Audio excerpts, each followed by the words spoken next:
প্রিয় শিক্ষার্থীবৃন্দ, কৃষি ডিপ্লোমা অধ্যয়নরত অথবা যে কোনো ডিপ্লোমার দ্বিতীয় পর্বে কিন্তু আছে কম্পিউটার অ্যাপ্লিকেশনস।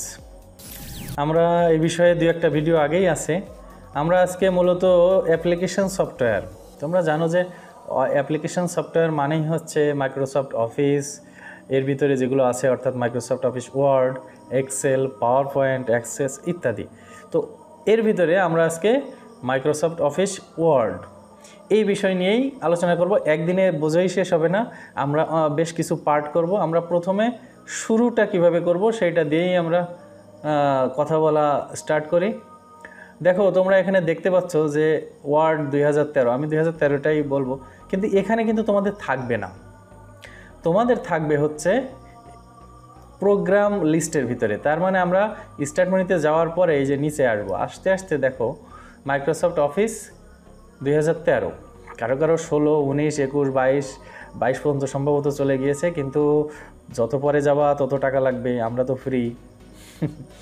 এনিওয়ে, আমরা ফ্রিটাই দেখব। এখানে দেখো, এর ভিতরে ক্লিক করার সাথে সাথে এখানে অনেকগুলোই আছে, তার ভিতরে আমরা ওয়ার্ড 2013 এটাতে ক্লিক করব। ব্যাস, আমরা একটু ধৈর্য ধরলেই এটা ওপেন হবে আমাদের সামনে, এবং যখন আসবে তখন ইন্টারফেসটা এরকম দেখা যাবে। তার মানে এর ভিতরে আমরা কোনটা নেব বুঝতে পারছো, এই যে ব্ল্যাঙ্ক ডকুমেন্ট, এইটাই নেব। নিলাম, ব্যাস আমাদের সামনে যেটা চলে এলো এইটাই আসলে মাইক্রোসফট অফিসের ইন্টারফেস। এখন তোমরা যখন এটা করবে দেখবা যে তোমাদের উপরের দিয়ে সাব মেনু থাকবে। এখন সাব মেনু কি জানার আগে বলতে হবে তাহলে মেনু কি। এই যে উপরে যেগুলো দেখতে পাচ্ছ, file, home, shirt, design, page layout, reference, mailing, এইগুলোকে বলা হয় মেনু বা মেনু বার। আর এইগুলো প্রত্যেকটা ক্লিক করলে দেখো আমার এখানে কিন্তু সাব মেনুটা সামনে আসছে, এই যে। কিন্তু সাব মেনুটা কিন্তু চলে যাচ্ছে, এই দেখো আমি ক্লিক করার সাদা জায়গায় ক্লিক করার সাথে সাথে সাব মেনু চলে যাচ্ছে। এটা তোমাদের থাকবে না, আমার থাকবে, ইচ্ছে করলে তোমারও থাকবে। কারণটা কি?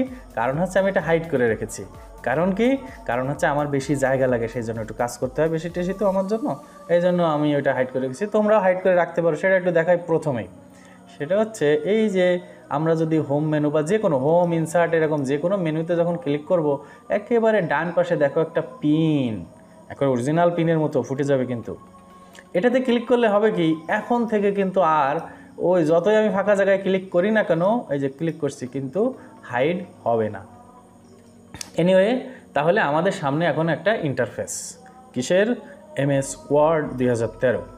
তো আমরা প্রত্যেকটা এই মেনুর এক এক করে কিন্তু শিখবো, তারপরে আমরা প্রজেক্ট করব, মানে কাজ করব আর কি। হ্যাঁ, তো এইটা আসলে এখানে যেহেতু আমাদের টাইপ করতে হবে, এই সম্পর্কে যদি আমাদের কথা বলতে হয় তাহলে আমি তোমাদের সংক্ষেপে একটু বলবো যে তুমি ওয়েবসাইটে যদি সার্চ দাও ফিঙ্গার প্লেসিং অন কিবোর্ড, তাহলে দেখতে পাবা যে আমাদের এরকম দেখিয়ে দিচ্ছে যে 2 আঙুল কোথায় কোথায় বসাবো এবং বাকি অক্ষরগুলোও কোথায় কোথায় বসবে।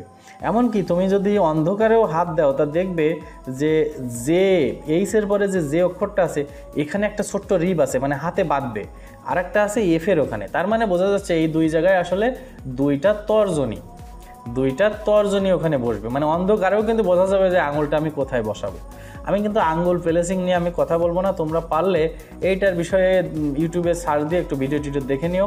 তবে আমি তোমাদের স্ট্রংলি রিকমেন্ড করব যে আঙুল এইভাবে রিপ্লেস করা ছাড়া, মানে এইভাবে আঙুল বসিয়ে ছাড়া এক অক্ষরও টাইপ করবে না। তাহলে ফিঙ্গার প্লেসিং নিয়ে আমার কথাবার্তা কিন্তু শেষ।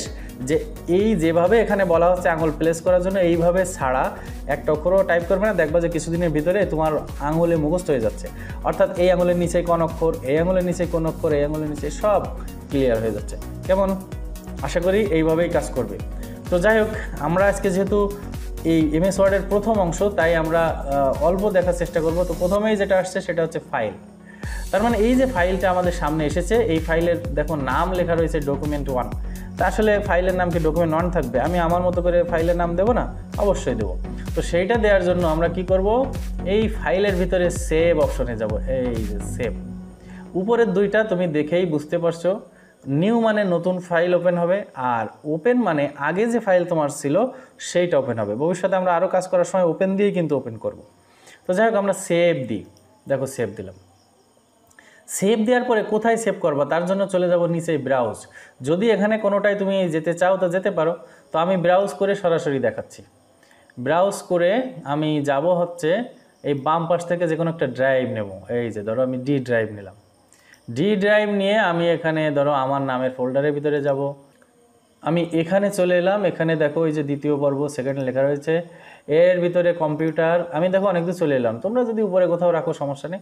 এখানে আমি COM23 এই ফোল্ডার আমি আগেই ক্রিয়েট করে রেখেছিলাম। যদি তোমরা নতুন করে ক্রিয়েট করতে চাও তাহলে কি করবা, এই ফাঁকা জায়গায় ক্লিক করে ডাইন বাটন ক্লিক করবা, করে নিউ গিয়ে ফোল্ডার, আমরা নতুন, ঠিক আছে, আমরা নতুন, তাহলে আমরা এটার নাম দিলাম হচ্ছে ওয়ার্ড টেস্ট। হ্যাঁ, ওয়ার্ড টেস্ট মানে এই যে আমরা ওয়ার্ড নিয়েই তো কাজ করছি, তাই ওই ফোল্ডারের নাম দিলাম ওয়ার্ড টেস্ট। ব্যাস, তার মানে এখন আমরা আসি দেখো এই ফোল্ডারের ভিতরে, এই যে ওয়ার্ড টেস্ট ফোল্ডার ভিতরে। এবার এখানে একটা নাম দেবো, এই নামটা নিজের মতো করে দিই। তাহলে আমরা দিয়ে দিই একটা নাম ওয়ার্ড, তোমার নিজের নামও দিতে পারো, ওয়ার্ড প্র্যাকটিস। তাহলে এখন দেখো আমাদের যে ফাইলটা ওখানে লেখা ছিল document1, এখন লেখা হয়ে গেছে হচ্ছে ওয়ার্ড প্র্যাকটিস। ব্যাস, এখন এই হচ্ছে আমাদের একটা ফাইল যেটা পুরোটাই ফাঁকা। এখন এখানে আমরা নানান কাজ করতে পারবো।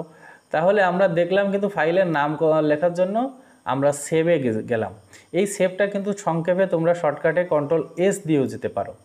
এখন প্রশ্ন হচ্ছে নিচে আরও কয়েকটা জিনিস আছে দেখো, যেমন সেভ অ্যাজ, এটাও আমরা দেখে যাই। সেভ অ্যাজ মানে হচ্ছে যে ফাইলটা তোমার এখনই আছে, এই ফাইলটাকে যদি আলাদা কোনো নামে সেভ করতে চাও তাহলে কি হয়, তাহলে হয় হচ্ছে এই ফাইলটা নষ্ট হয় না। যেমন এখানে যদি আমি লিখি, আমি এরকম লিখলাম, হ্যাঁ, যে ওয়ার্ড টেস্ট এরকম কিছু একটা লিখলাম, সমান সমান সমান সমান দিলাম।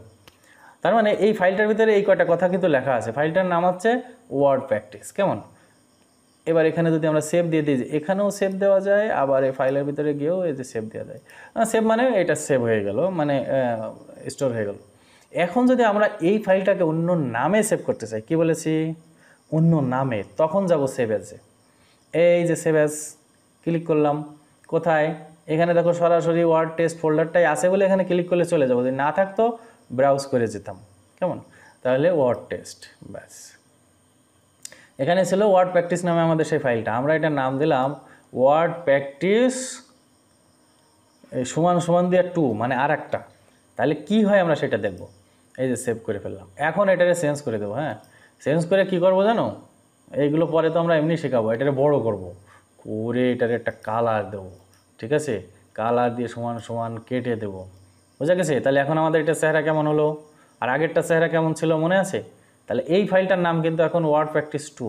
তাহলে এইটারও আমরা সেভ করে আমরা বেরিয়ে আসবো, এখান থেকে বেরিয়ে এলাম, ঠিক আছে, ফাঁকা। এখন আমরা খুঁজে দেখি যে সেই ফাইলটা আছে কিনা। যেমন আমি যে সেই মাইক্রোসফট অফিস ওয়ার্ডে গেলাম, গিয়ে এখানে কিন্তু ওই দুইটাই পাবো আমি।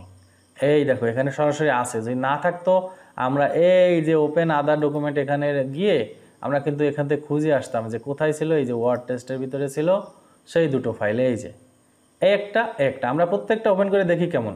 যেমন প্রথমটা, এই যে প্রথমটা ওপেন করলাম, দেখবা যে কি ছিল আগে, এই যে এরকম কালো এবং শেষে সমান সমান দেওয়া ছিল।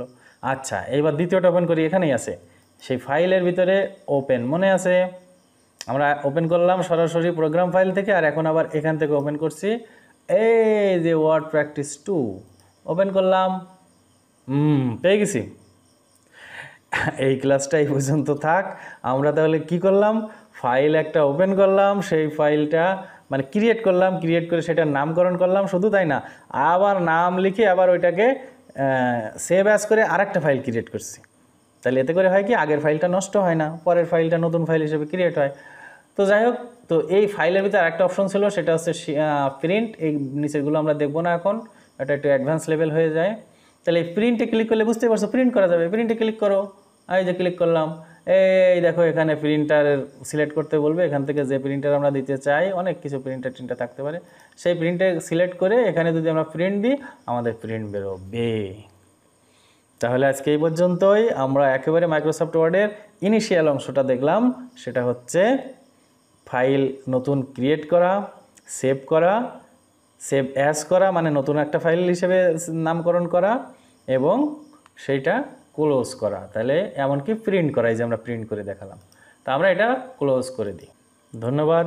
পরের ভিডিওটা অবশ্যই দেখবে। এইভাবে যদি দেখতে থাকো তুমি অবশ্যই এই কৃষি ডিপ্লোমার এই দ্বিতীয় পর্বেই কম্পিউটার এক্সপার্ট হয়ে যাবে, যা অনেকেই বাইরে কোচিং করে বিভিন্ন প্রতিষ্ঠানের থেকে সার্টিফিকেট নিয়ে এত ভালো শিখতে হয়তো পারে না, কারণ আমরা কিছুটা জোর করে শেখাই, তাই না?